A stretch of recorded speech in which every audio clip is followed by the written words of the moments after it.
Good morning and welcome to your Daily Sparks. I heard about a young guy who was trying to impress his future father-in-law. His name was Justin, and he offered to help with a gas fireplace installation in a customer's home. Floyd, the elderly gentleman, an experienced heating contractor, welcomed the assistance. And he asked the young man, he said, "Have you ever threaded a pipe?" Justin happily replied that he'd done some pipe work at the shop where he worked, and after they took some measurements, Floyd gave Justin the task of cutting and threading the pipe. However, Justin quickly realised he had a problem. He easily cut the pipe lengths, but creating the threads on the end of each pipe required a lot more leverage. And in the shop and work, he used a large vise to hold the pipe, but here on the job, he had a pipe wrench, a thread cutter, and a pipe, and he had to hold all of these items in his hands.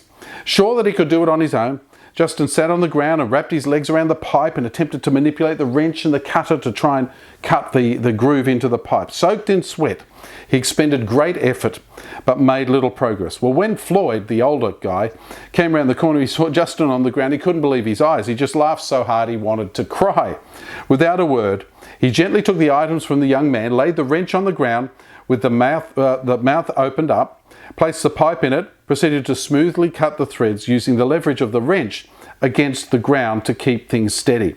He continued to laugh the whole time. Justin started laughing too after a while. He realised he didn't know what he was doing and how easy the job is when you actually know what you're doing. Have you ever been so proud of your efforts that you refuse somebody else's help and then realise you're messing it up? The Apostle Paul addressed people who, proud of their efforts, thought they were impressing God, yet they had become so wrapped up in trying to gain heaven by obeying the Old Testament law, they couldn't see the hopelessness of their situation or how ineffective their solution was, as opposed to the simple gospel.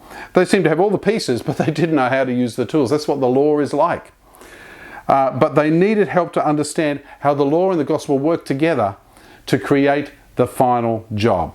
So remember, it's not just law and it's not just grace, it's a combination. Justice and mercy, law and grace.